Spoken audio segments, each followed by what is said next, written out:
INEC guideline yesterday being 19 how the campaign has been lifted, and all the presidential candidates have been up on doing to see that how to convince their supporters.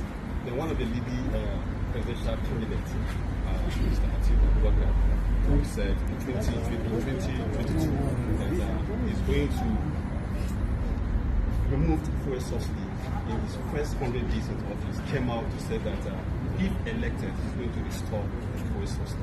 As an advocate, a leading advocate of Mr. President, what would you say to that?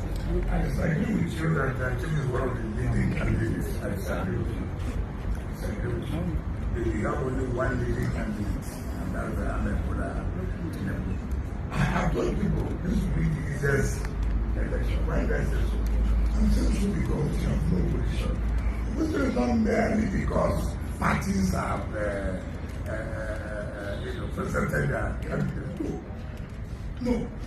No position is united to say, really, we want to move this up that power.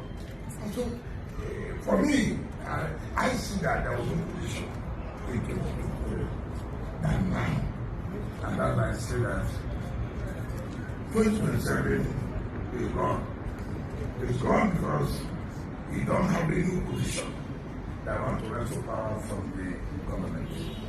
Now, let me also tell you, and that's why we need to ask ourselves the integrity and consistency of leadership. For Atiku, who is confused, who acts like a good economist, Atiku will say anything just to be president. This was a man in 2022 that he was going to remove the fuel subsidy because it was a fraud. Now in 2026, he was not going to remove the fuel subsidy. He's still going back to the fraud, which he has alleged that fuel subsidy was. We should be able to be consistent in what we send to our people.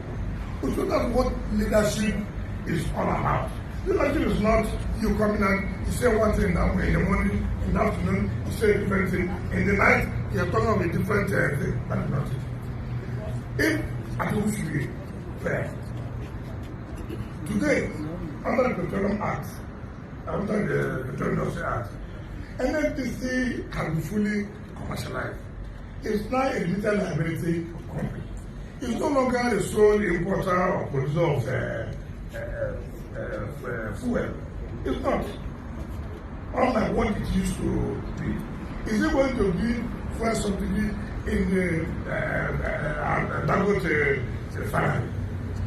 The fuel produced by Dangote refinery? It's not going to be possible. That people, they simply. All I thought you would have argued. Yes, I still believe in the removal of fuel subsidy. And I think that the service made would have been utilized in this way or that way. If that case, look at that's okay. It's making a point here. Maybe government have done that, utilizing this service in this area.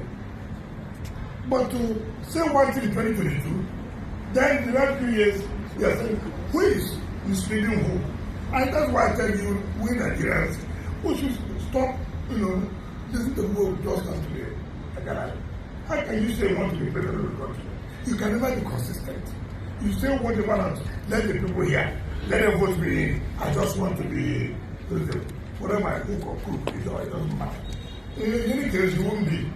Because Nigerians have done their head does not believe in the survival of this country.